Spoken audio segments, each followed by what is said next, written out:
تو دوستو استغفار کی ضرورت کیوں ہے، اس کی وجہ بھی بتاتا ہوں۔ جب انسان سے گناہ ہوتا ہے تو 4 گواہ تیار ہوتے ہیں، قرآن اعلان کر رہا ہے، یہ میں قرآن سے ثابت کر رہا ہوں۔ جس وقت میں مثلا کوئی بازار میں کسی عورت کو دیکھ رہا ہے، بازار میں کوئی جھوٹ بول رہا ہے، بازار میں کوئی غیبت کر رہا ہے، یا کسی چھپ کر کے کسی تیسری کوٹری میں کوئی شخص زنا کر رہا ہے، 4 گواہ اسی وقت تیار ہوتے ہیں۔ نمبر 1 سنو، قرآن اعلان کر رہا ہے الیوم نختم علی افواہہم وتکلمنا ایدیہم وتشہد ارجلہم بما کانوا یکسبون۔ اللہ فرماتے ہیں تمہارے اعضا بولیں گے قیامت کے دن، یہ جن اعضا کو تم گناہ کا مزہ چکھا رہے ہو یہ تمہیں عذاب میں مبتلا کرائیں گے، تم شکریہ نہیں ادا کریں گے۔ چشم گویت، وہاں رومی اس آیت کو تفسیر کر رہے ہیں، چشم گویت کردام غمزہ حرام، قیامت کے دن یہ آنکھیں بولیں گی یا اللہ یہ بری اور نظر سے عورتوں کو نظر مارتا تھا، خراب نظر سے دیکھتا تھا۔ چشم گویت کردام غمزہ حرام، اور لب گویت اور گوش گویت چیدام سول کلام، اور کان کیا کہے گا، میں غیبت و برائیاں مسلمانوں کی مزہ لے لے کے سنتا تھا، گانے سنتا تھا ریڈیو سے عورتوں کے گانے۔ اور لب گویت منچنی بوسیدہ عام، ہونٹ وہ کہیں گے یا اللہ میں نامحرموں کا حسینوں کا بوسہ لیا کرتا تھا، یہ کم بخت مجھ سے بوسہ دلواتا تھا، یا اللہ یہ ظالم ہے اس نے میرے ہونٹوں کو تباہ کر دیا، نجاست پیخانہ کھا لیتا تو بہتر تھا، پیخانہ اگر لگا لیتا مگر آپ کا غضب نہ خریدتا، یہ شخص بڑا ہی ظالم تھا، الٹا آپ کو یہ ہونٹ جن کو مزہ لوگ دے رہے ہیں یہ ہونٹ پکڑوائیں گے اللہ کے ہاں۔ اور دست گوید منچنی دزدیدہ ہم، ہاتھ گواہی دے گا ہم نے اس طرح جیب کاٹا، اس طرح نامحرموں کو پر ہاتھ پھیرا، تو سارے اعضا شرمگاہ بولنے لگے گی کہ ہم سے زنا صادر ہو، اور زانیوں سے اتنی بدبو آئے گی قیامت دوزخ میں کہ خود دوزخ پناہ مانگے گی، دوزخ میں دوسرے دوزخی پناہ مانگے گی، کہاں سے خبیث آ گیا جن کی ٹانگوں کے بیچ سے اتنی سخت بدبو آ رہی۔ اسی لیے حضور نے صلی اللہ تعالیٰ علیہ وسلم نے فرمایا کہ اگر میری امت 2 چیز کی ضمانت لے لے تو میں جنت کی ضمانت اس کے لیے لیتا ہوں، ایک زبان اور دوسرا شرمگاہ۔ 2 چیزوں کی اگر حفاظت کر لے انسان، زبان کی اور شرمگاہ کی، تو اللہ حضور فرماتے ہیں میں اس کے لیے عزم اللہ الجنہ، بخاری کی حدیث ہے کہ میں اس کے لیے جنت کی ضمانت لیتا ہوں۔ تو استغفار گناہ کرنے سے ایک گواہ تو آپ کے اعضا ہو گئے، ہمارے اعضا ہو گئے، اچھا اعضا میں ریل ٹیپ ہو گئی، قیامت کے دن یہ اعضا بولنے لگیں گے، نمبر 1۔ نمبر 2، جس زمین پر گناہ ہوتا ہے اس زمین بھی گواہ ہو جاتی ہے۔ اس کا کیا ثبوت ہے؟ سورہ زلزال پارہ نمبر 30 میں ارشاد ہو رہا ہے یومئذ تحدث اخبارہا، جس دن زمین اپنی خبریں بیان کرے گی۔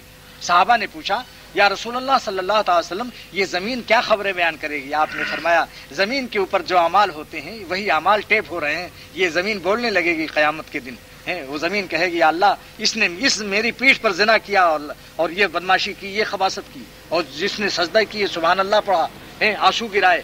ایک بزرگ تھے، میرے کیا کہوں، میرے شیخی اوابین اور تہجد کی نمازوں کو تھوڑا تھوڑا فاصلے سے پڑھتے تھے، جیسے 2 رکعت یہاں پڑھی 2 رکعت یہاں پڑھی، کچھ آنسو یہاں گرایا تو کچھ آنسو وہاں گرایا، آنسوؤں کو بھی ایک جگہ نہیں گراتے تھے، آنسو گرا رہا ہوں جگہ چھوڑ چھوڑ کے۔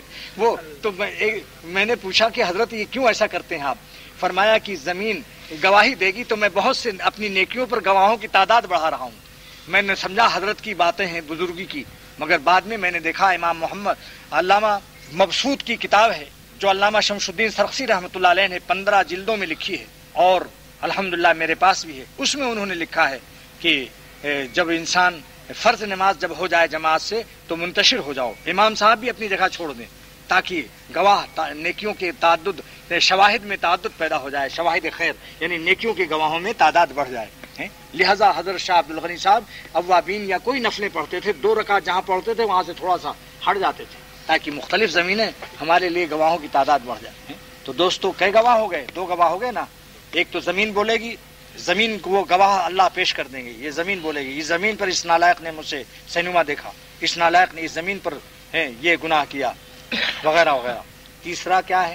وَإِذَا الصُّحُفُ نُشِرَتْ، نامۂ اعمال اڑائے جائیں گے، اس کے اندر سب لکھا رہے گا، لا یغادر صغیر ولا کبیرہ، نہ چھوٹا گناہ چھوٹے گا نہ بڑا، سب اس میں لکھا ہوگا۔ تو کئی گواہ ہو گئے؟ سب قرآن کی آیتوں سے میں اس کا دلیل پیش کر رہا ہوں، حوالے۔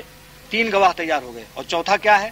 چوتھا کرامن کاتبین یعلمون ما تفعلون، یہ 2 منشی بیٹھے ہوئے ہیں فرشتے، وہ برابر لکھ رہے ہیں۔ اسی لیے شیخ عبدالحق محدث دہلوی رحمۃ اللہ علیہ نے مشکات کی شرح میں لکھا کہ جمعے کے دن جب عطر لگاؤ تو ذرا ادھر ادھر بھی لگا لو، کانوں کی طرف بھی، تاکہ دونوں فرشتوں کو بھی خوشی ہو، دعا دیں تم۔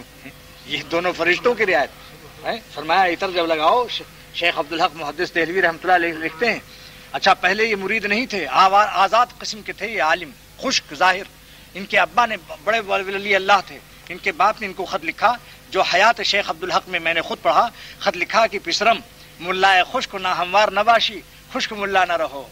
کیا مطلب کہ کسی اللہ والے سے خدا تعالیٰ کی محبت کا درد حاصل کرو، اللہ والے بنو. اس کے بعد بیت ہوئے، پھر صاحب نسبت ہوئے، بہت بڑے ولی اللہ ہوئے شیخ. تو یہ بات ہے کہ فرشتے بھی اس کو نوٹ کر لیتے ہیں اور یاد کر لیتے ہیں.